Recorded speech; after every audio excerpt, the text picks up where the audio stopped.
Good afternoon and welcome to Don't You Know I've Had a Stroke from South Wales, United Kingdom. Welcome to everybody around the world. If you are watching, please say hi and where you are from. We have a very special guest today and just happens to be my wife, who is my main caregiver, and I'll bring her on and then we can start. So, good afternoon, Judith. Good afternoon, Michael. Can you hear me? Yes. Can I just say we're live on Facebook and YouTube, so please do not swear.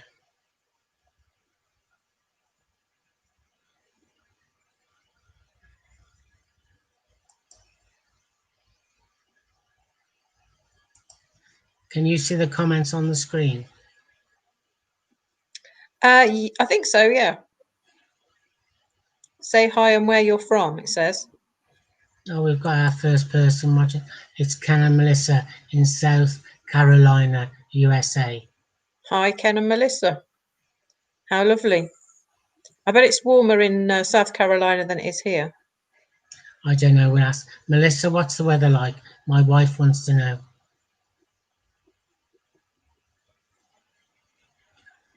Right, we'll start. Judith, could you tell me your story, please? Only if you don't call me Judith anymore.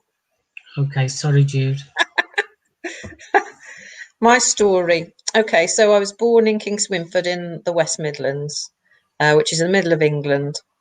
And I have a sister called Gill. And we moved about a little bit as children. And I quite enjoyed school.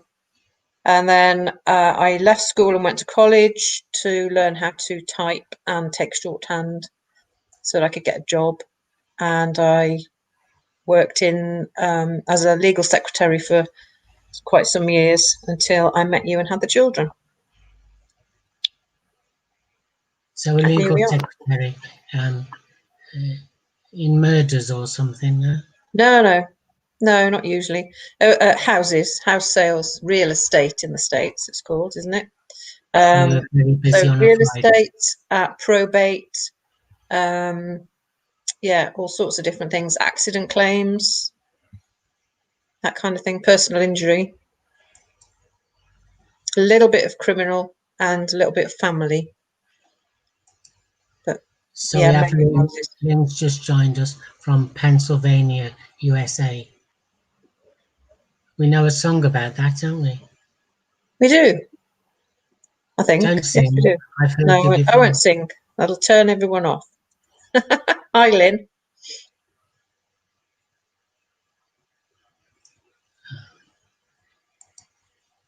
So, how did you meet me?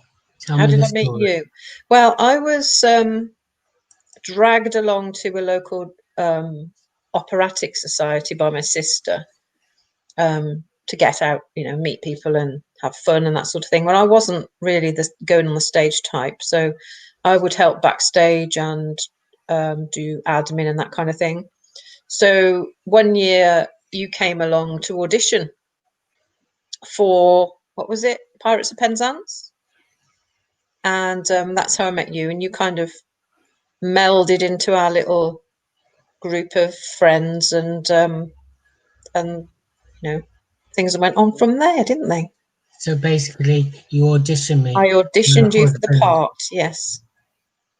Well, you were looking for a husband. I guess, yes, I was really, yeah, I suppose. Looking for someone.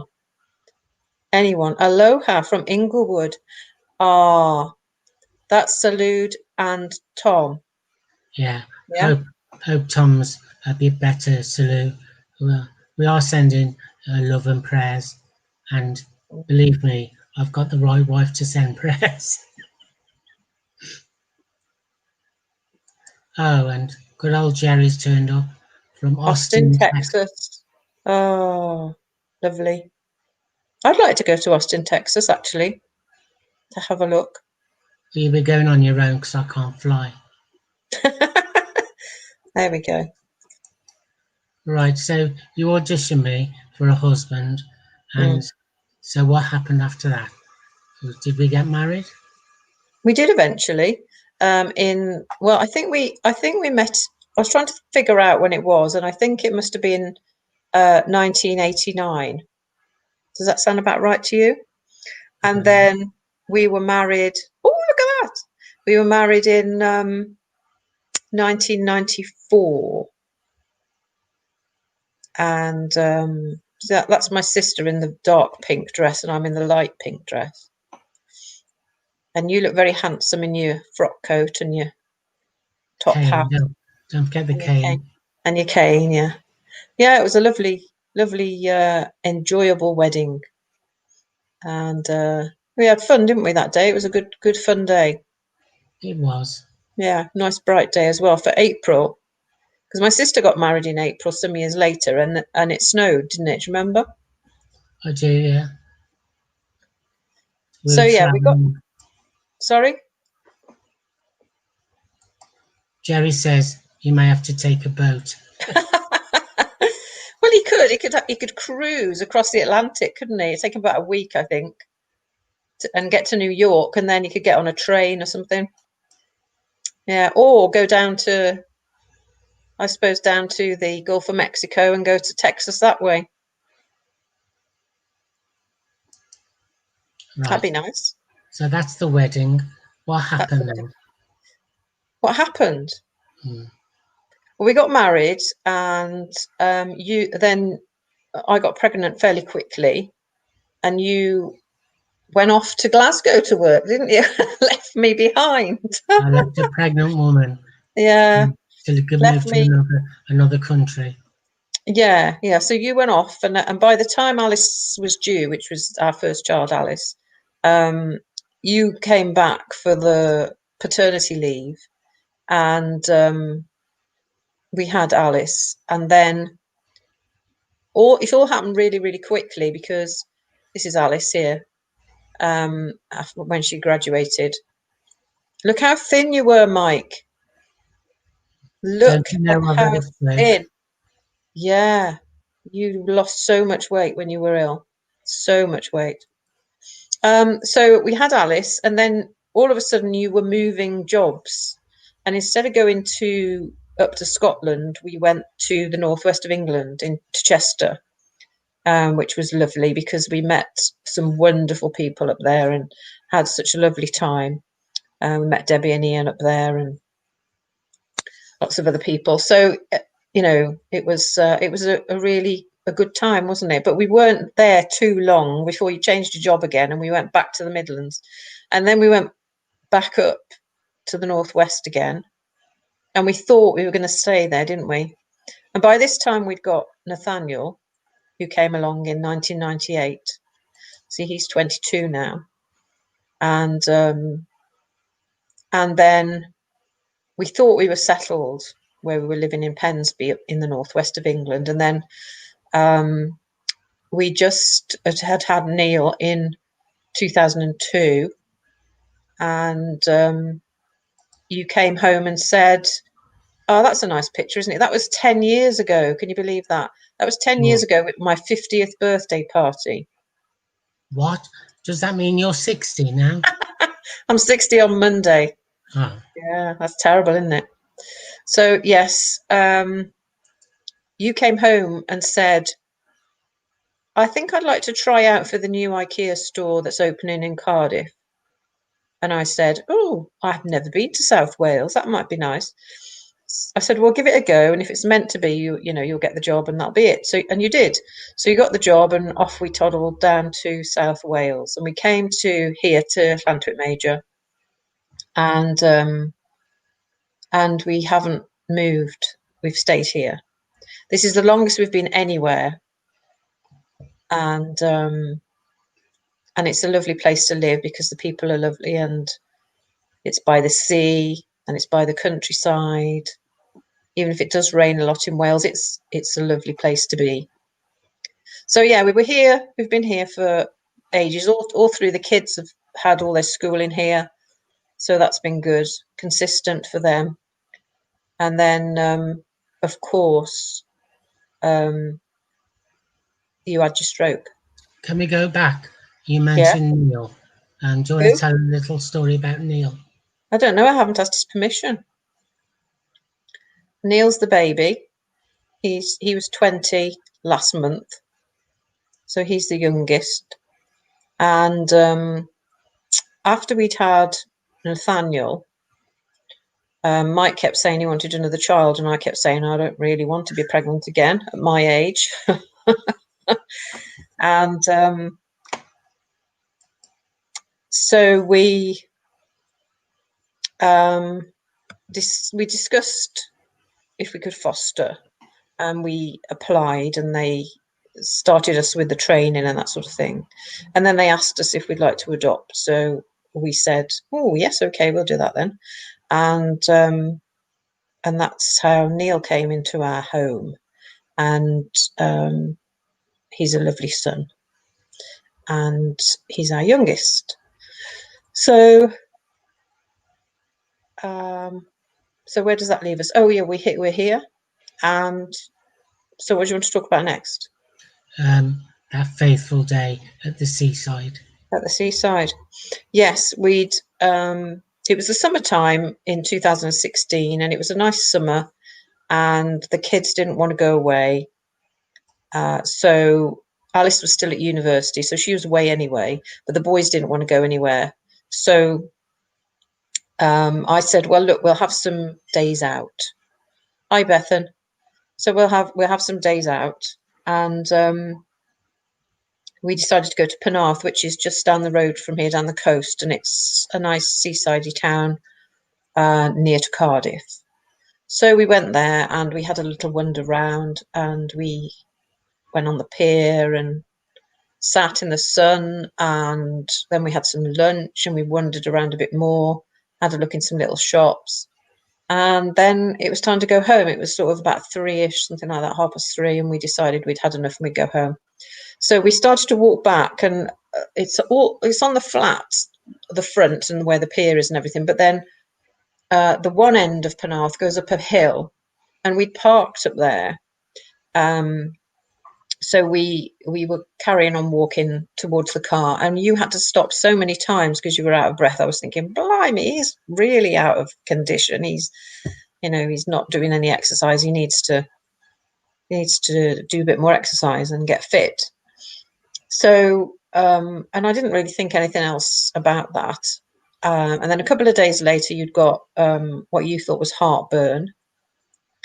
And after a couple of days, you'd still got it, and you were moaning like mad. And I said, look, have you got any more symptoms? And you said, what do you mean? I said, well, have you got any pain in your neck or your shoulders or your back? Is there any pins and needles anywhere, anything like that? And he goes, you're going, no, it's just heartburn. It's just heartburn. And I said, okay, if you've still got it in the morning, you're going to the doctor's. And Alice heard me say that to you. So she said, I'll take him, Mum. I'll make sure you go to work and I'll take him to the doctor's.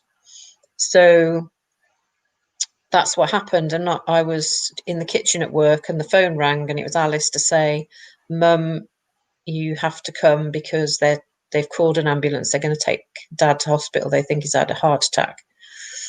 So off I went to Cardiff and met you there. And by the time we were together again in Cardiff in the hospital, you'd had 2 stents fitted.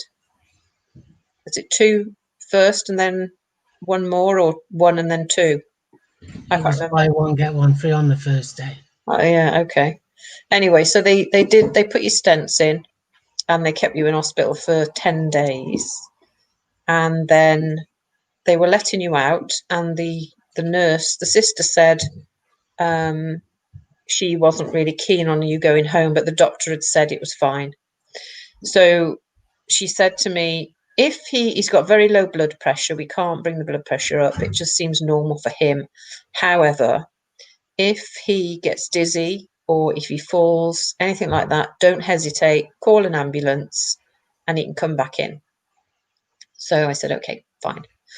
So then 3 days later, you spent quite a lot of time lying on the sofa, and Ollie came round. Ollie was a baby. You were introduced to Ollie. Alison had the baby. So she brought Ollie round to see you. And I've got a photo somewhere of you holding Ollie. And a couple of days later, I went off to get something from the shop. And when I came back, there was a message on my phone.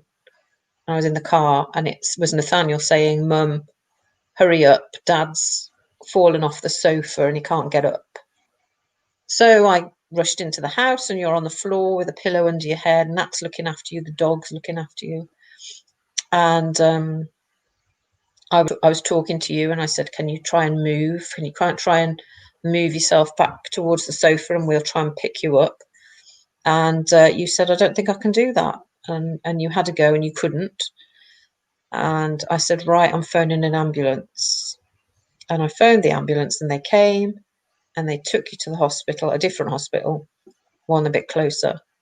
And I met you there. Well, I met the ER man, the doctor there, and he said, "I'm very sorry to tell you that your husband's had a stroke." And that's all you said for the first hour was, "I've had a stroke. I've had a stroke. I've had a stroke." That's all I've said ever since. And you just kept saying that. And they gave you a cup of tea to test your swallowing and that sort of thing. But obviously it was your left side that was affected, so you hadn't lost your speech, but it was, your thought process was clearly quite muddled and slow. And did you know at the time I was having a stroke? No.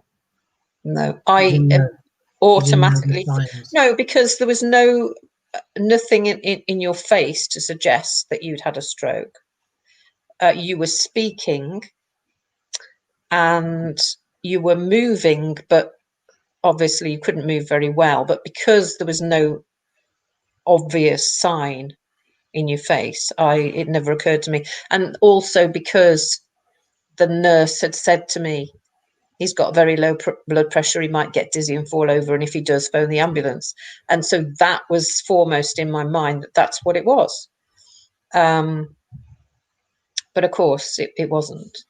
And so your stroke was the direct result of your heart attack. So that was that. And then you were in Bridgend for 5.5 months, and that was up and down. You were very, very low at times, and of course you had your diabetes wasn't under control. You had psoriasis very badly, well, quite badly, and they were working very hard to get your blood sugar level right and your diabetes right, your psoriasis right. And then on top of all that, you developed sepsis. And, you had been getting slowly better, and you'd started to move your toes on your left side. That was the first thing, was a couple of little tiny movements in your toe after a couple of weeks. And that's what we worked on. And gradually they got your left leg working a little bit. And the physios were brilliant there, weren't they? So that was ongoing, but then the sepsis came along and knocked you for 6. And you were very ill, you're very sick. And that's probably why you lost so much weight, because you were just so poorly. And in fact, the doctor did phone me one day and said, don't do anything except come to the hospital. Don't go to work. Don't do anything else. You need to take a break from that. Just come in. And, And what did you think he meant by that? That I was going to pop my clogs? No, not really. I never really thought you were until that afternoon when I went in and my friend came with me, Claire, who's a nurse, came with me, and we sat, and the kids were there, and we sat and listened to the doctor, who said, actually. We can't do much for him anymore because we've exhausted all the antibiotics. We're on the Domestos version of antibiotics now, and if that doesn't work, well, there's nothing else. And for our American cousins, Domestos is what? Bleach. The strongest cleaning stuff that you can buy off the shelves, basically. So it was just his analogy, wasn't it? They didn't inject me with bleach. No, they didn't. That was his analogy of the strength of antibiotics that you were having was very strong. So yeah, so that was that. But you did begin to, you were holding off the infection. You weren't getting better for about a week. You were holding it off, and then you began to get better very slowly. But there was a lot of sickness and dizziness, and it wasn't good at all. So that was that really, and we just worked through. I can remember one day we called it the torture chamber, but it was the physical therapy room, and I stood for the first time and hugged you, and everybody cried. And we all cried, yeah. That was quite moving. There's been moments like that through all of this, really, where things have happened that have been monumental, really, like that day, like you coming home and there not being any care in place or anything like that. That was pretty amazing. And all through this we've hit little hurdles. Like for me, I was coming towards the end of my theological course for training to be a priest, and there was no way I was going to give that up. But I did take a they let me hand in my one module essays late because I just needed some extra time, really. So that was good. And then that was after my first communion, I think, wasn't it?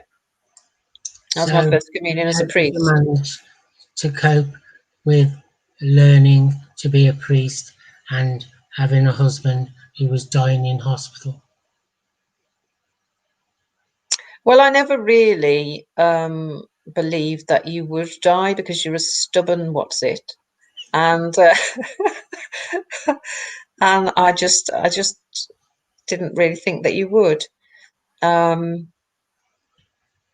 guess if you had done it, it would have been a bit of a shock, to say the least, because I wasn't really prepared for that. I didn't think that was going to happen. You were having such good care in the hospital, and they were doing everything they possibly could to make sure you were okay. And I could see other people around you who, some of them were about the same level of being affected. Others were worse, and they were still around. And I thought, well, he's doing all right. And we just kept on, keeping on is what we were doing. We just kept on dragging you through the physio and the other things, and just kept on, really. Bad with my mental health in hospital. Yeah, every day I was crying. Every time you left me, I was in tears. Yeah. Diamond Dave saved me. He made me find me again and gave me my first shave and haircut and bath. Yeah. He was brilliant. And they were so lovely in the hospital towards us as a family. They were very good. I can't fault any of the staff there. They were just fantastic. I think it was Sister Jo who ran the ward brilliantly. Yeah, and still does. Marina Ramos says, Mike, I had no idea you were stubborn. He is so stubborn. Very, very stubborn. Yeah. But there we go. So then they bring me home. And yeah. How did you feel about that? Well, it was a bit daunting, to say the least, because you were, again, you don't listen. So the first day we're home, listen to this now. The first day I had to go and get some supplies from the shop, and I say, stay in the bed, don't get out. So what happens? He gets out the bed and falls over. And so it took us 40 minutes to get him up. 40 minutes to get him up. And that frightened him, didn't it? Frightened you really, that? Mm. And I said, I can't cope with this. If you're going to not do as you're told, you'll end up somewhere else, because I'm not doing this. It's too stressful. And you'll end up back in hospital, because if you fall badly, you'll break something and you'll be in hospital again. So you were upset about that, but there we go. And then, of course, we had other moments where you didn't do as you were told. Like, we eventually, I was struggling holding down the job and my new role as a deacon at the time, and trying to help you and the kids and whatnot.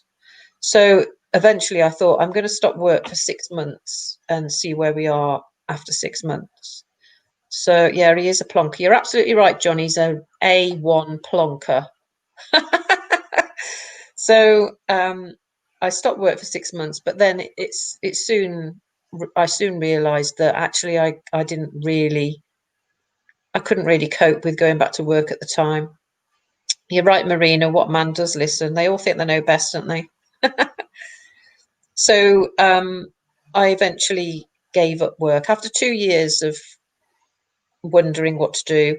I did give up work in 2018, and we've managed just about, but we had to sell the house. We couldn't afford to pay the mortgage, so we lost the house. And that was, for me, that was very upsetting, because you work all your life to put something in place for when you retire, and then suddenly it's gone, and I felt like all my choices were being taken away from me, and it was nothing to do with me. It just happened that I was married to this bloke who decided to have a heart attack and a stroke. So from my own point of view, I didn't like having all those choices removed from me. Oh, no, that was Christmas, wasn't it? The Lantern Parade. The Lantern Parade at Christmas, and you made that yourself. And I let you out with it. So you're in your scooter, courtesy of Byron and Liz, who lent you that scooter. And we wrapped you up very warm, and we went on the Lantern Parade. And there's Trish in the picture as well from church. So, and all those people behind us are watching other people playing music and that sort of thing, because it's really good, and we'll miss that this time, won't we? Unfortunately, we're in the middle of a global pandemic. Yes. So usually in Llantwit, there's various things that happen throughout the year. There's a Victorian fair or a summer fair in the summer, and then in the winter there is a lantern parade where people make lanterns in a theme, and we parade around the town with our lanterns on a dark night. And that's at the stroke support group when we were playing. That was at the party, and we were playing a game with how to throw the rings onto the antlers. Somebody obviously did that well. So yeah, so we do have some good things here in Llantwit that we enjoy. Yeah, we've got a really good family, and we've got extended family really here, because the ladies here that I meet online now, but I used to meet in person and in a house group and in a church group. Those ladies are like my mums, they're like my mothers. When Jesus says, "Who are my brothers and my mothers?" that's the kind of thing he means, that people become so close that they are like your family. And that's what it's been here, really. I have a serious question. Did you ever think you would walk away? My wife thought about it, but found the idea too upsetting. Yes, occasionally, and sometimes I still do, if I'm to be honest. But you take your vows, for better, for worse, and Never been rich though. No, but I didn't. I didn't mention that vow. Because if it was up to that vow, I'd have gone a long time ago. I don't know. I think one of the big things, in answer to John's question, yes, I did think about it, and I have occasionally thought about it. Yeah. but also I did, but I wanted you to do what? I don't know. Put me in a home. Oh, well, I couldn't have done that. You don't need to be in a home just yet. I just felt like a burden, didn't I? Yeah, you did. But that's you're not. You're just different now. I think the good thing is a sense of humour. You've always liked my sense of humour, even before my stroke. I did like it better before your stroke. It's a bit random now. What do you say? I have no filters now. Well, no, you don't really, which is a bit embarrassing. But you didn't before, but it used to be only if you'd had a couple of drinks where you didn't have a filter before.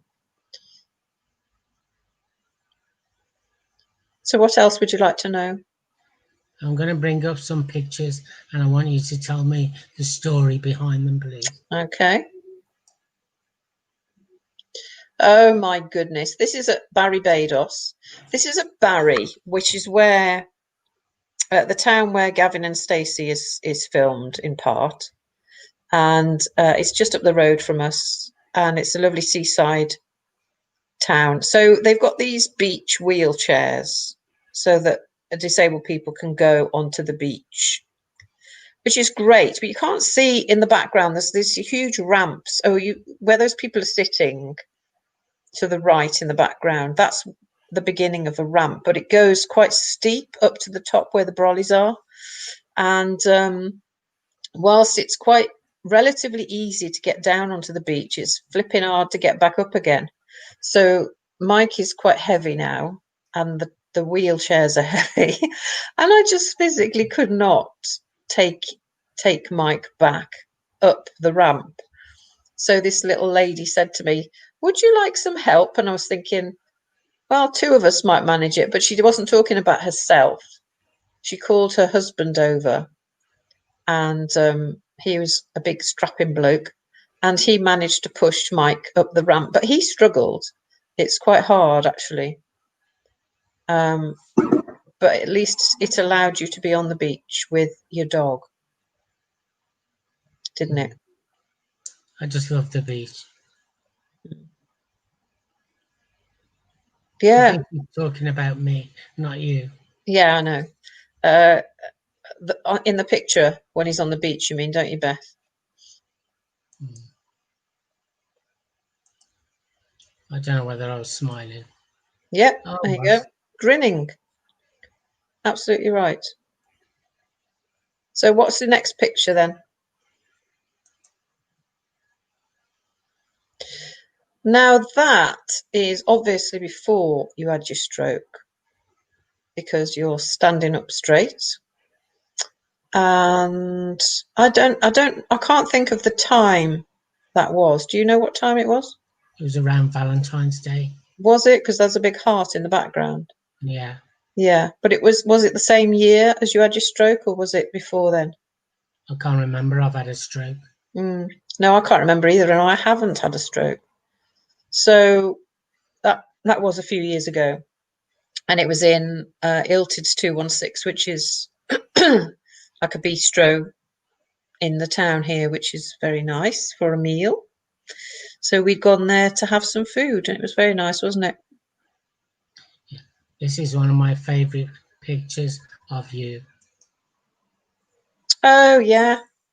Now, while I was training at college, there was a guy who took that at the dinner table, who took that photo of me, Hugh, and he's a priest down in Exeter way somewhere, down in the south of England. Very talented with his photographs, as you can see.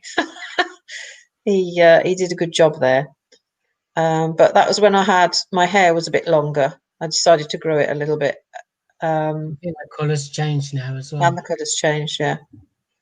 But you're just growing old gracefully, aren't you? Yeah, kind of. Yeah, that was in Cardiff when we went to Alice's graduation, and we that was outside afterwards. So let's talk about Alice. Alice, bless her. Where is she? She's in New Zealand. She's been there over 2 years now, and she lives in a house in Queenstown on the South Island with her lovely friends. Oh, that's nice of you, Lynn. Thank you. She she decided to go travelling after she graduated, so off she went. She went to Thailand for a couple of weeks and then went over to New Zealand and worked her way down the North Island and then to the South Island. And she works in a Spates ale house in Queenstown.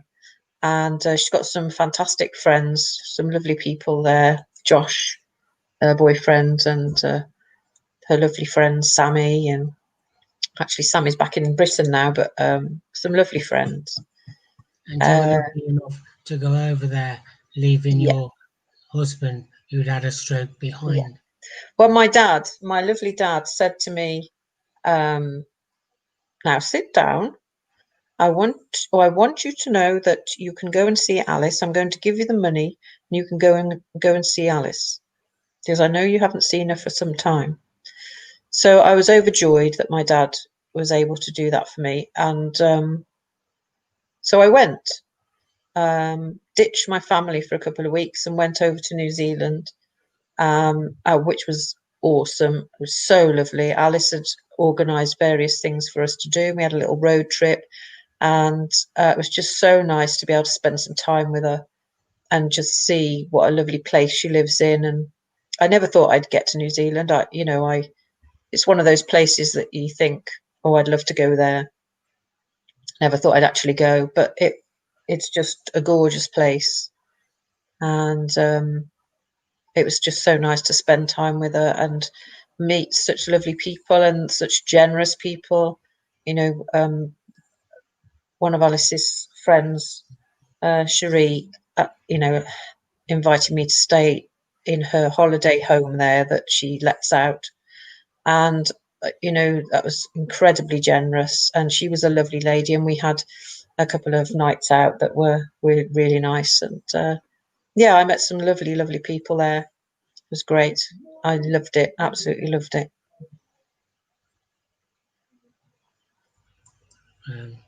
Can I just say as well, Marina, we are in South Wales, near Cardiff, in Wales. In the UK. So we're on the South Wales coast, somewhere between Cardiff and Swansea. So they're the big places on the map. And our town is called Llantwit Major, or Llantwit Major in Welsh. And it's a lovely ancient place, which has got tons of character and is very spiritual. And can I just mention, you care for your father as well? My dad, yeah, I do. I've been to see him this afternoon.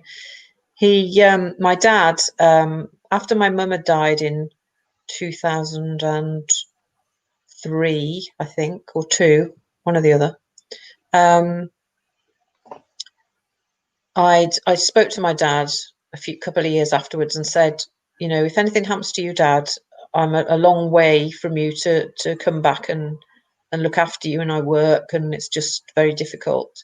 I'd like you to think about coming to live in Llantwit. And he said, oh, no, I'm fine here. And I said, oh, well, Dad, I'd just like you to think about it, please. And he said, all right, I'll give it some thought. And about 10 minutes later, he said, I've had a think. And I've decided you're right. I'll come and live in Llantwit. So within 6 months, he'd sold the house and moved here. And he's across the park from us. So it's about a 10-minute walk to Dad's, or a 3-minute drive in the car. And or a 5-minute ride on my bike. So it's lovely to have him there, because it means I can keep an eye on him. He's quite doddery now. He's quite, he looks his age, you know, he's 86 and he is quite old.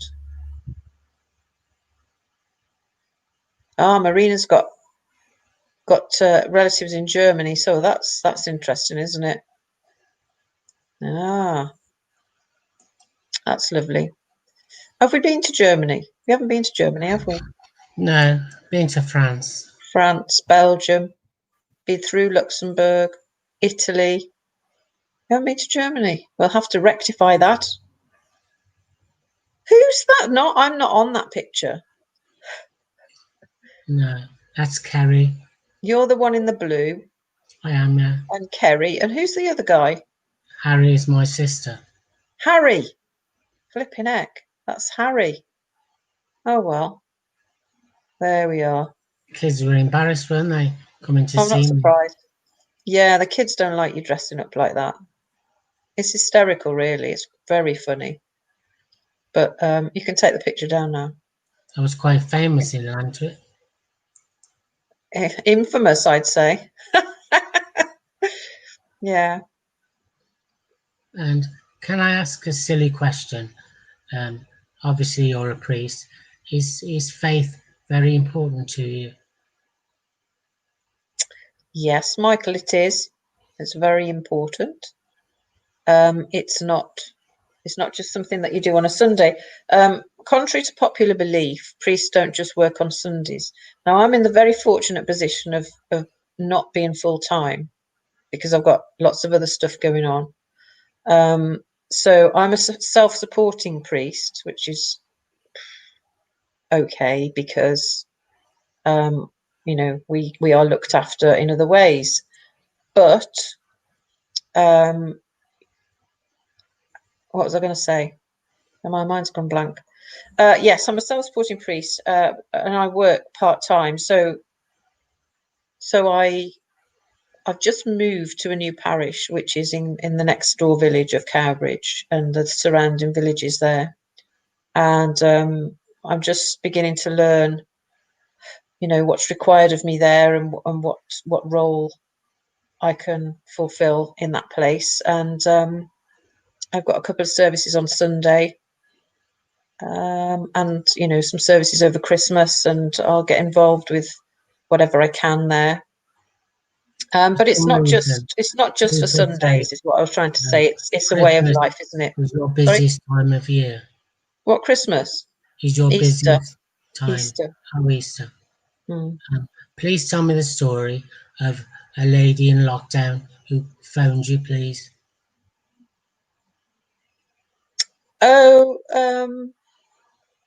Alethea, little old dear, who phoned me and said, I'd done the funeral for her husband, who was in his 90s, I think, and he'd had a stroke, and she'd nursed him for 12 years until he passed away. And then, so I did the funeral, and I hadn't met her before. So I did the funeral and kept in touch with her, because she's on her own. She does have some care going in, because she's 90 now, and, you know, getting on. Oh, dog's going to bark. Do you want to talk a minute? Oh no, she's not going to bark. It's all right. I thought she was going to bark her head off. It's just some children going by. So I said, she phoned me up and said she was feeling a bit low because it was a year since her husband had passed away, and it was her birthday, and she was going to be 90.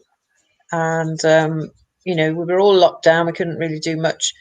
We couldn't go into people's houses to visit, but we could go to the doorstep. And I said, "Have you had a cake?" And she said, "No, I haven't had a cake or anything." And I said, "Okay, I'm going to come and say hello." So I just made a lemon drizzle cake. So I cut a big piece of lemon drizzle and wrapped it up, and got on my bike and went over to see Alethea. And I put the bag on the door handle and went to the end of the path, back to the end of the path, so to keep my social distance. And she came to the door, and I sang happy birthday to her, and we had a little chat. And she had the cake, and I gave her a blessing, and she was it made her day, I think, because I was, you know, the visitor today. That I was the visitor for her 90th birthday. So that was a nice thing to be able to do. And you know, we have visited our people over all of this time this year, but we've had to be careful. You know, some of us have got people who are vulnerable at home, like I've got you and my dad. So we've had to be quite careful about how we've kept in touch with our congregations, our communities. So yeah, but you just got to keep going and try and give what you can to the people who need some company, who need a prayer, who need to know someone cares about them, you know.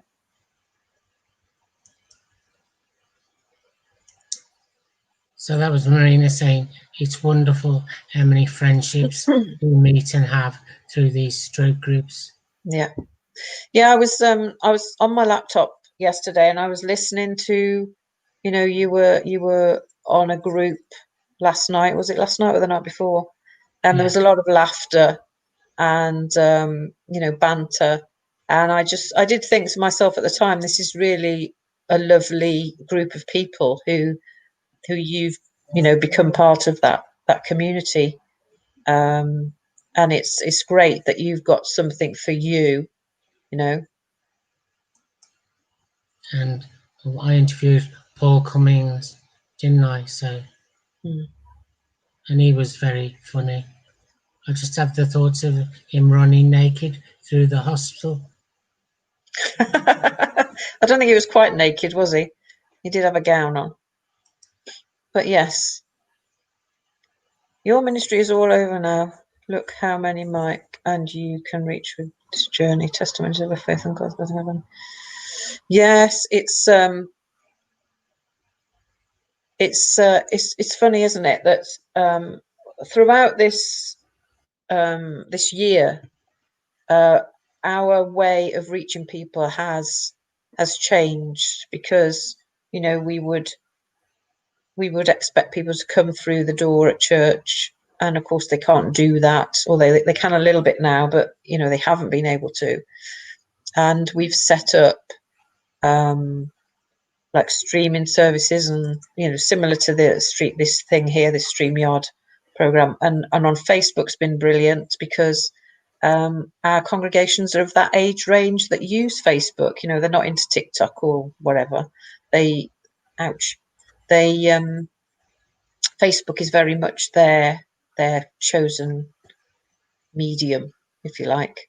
So there's a lot of people that we've managed to reach online, who would perhaps not have ever come to church, who have a faith of some sort, but couldn't find it in, you know, they're not comfortable coming into an organised religion, if you like, or into a church.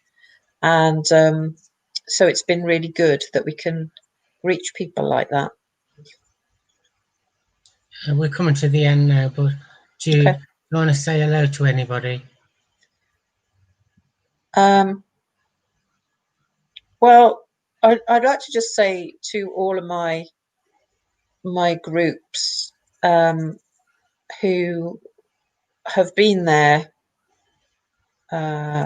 since the very beginning, since we moved here, you know, Faith and Fellowship, which is a lovely group, has been there throughout all my time here. That's a great sense. It's a great support to me, you know, and all those ladies are very dear friends. I love them dearly.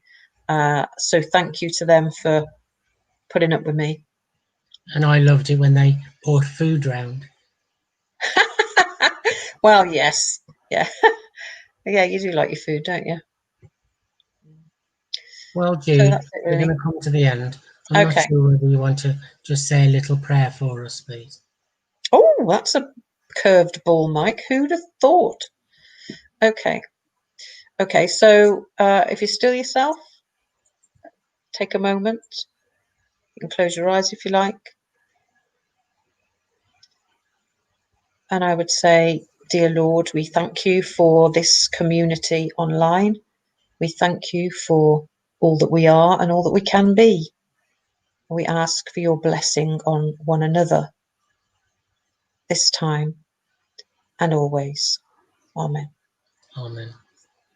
Thank you so much. That was a Thank short you, enough Jude. one. I know you're very busy. But thank you very much.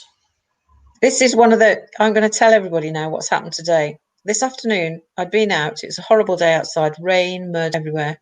So I get home, I sweep, put the hoover around, steam mop all the downstairs, the kitchen, this lounge, the little hallway out the back. Mike comes back from his trials and tribulations out with his scooter, and he rides the scooter and all the mud all the way through the lounge into the kitchen. So there's tyre marks everywhere. So then I had to clean it up again. There we go. Story of my life. So Melissa's a lovely message. What joy she is, Mike. I see why you are so proud of her. Thank you, Jude, for this show. Thank you, Melissa. That's very kind of you. Right. I think it's about time you made my tea. Yeah, I could do with a cuppa now. All Lovely right. to see you. Lovely to see you, everyone. Thank you for having me. Thank you, Jude. Okay. Take Bye-bye. care. Well, thank you all for watching. And I'd just like to say, on the 18th of December, on the Friday, I'm doing a Christmas show. So my guests will all be singing or pre-recorded some classics, and I will be doing one as well. So please join me and take care, stay safe, love you all. Bye.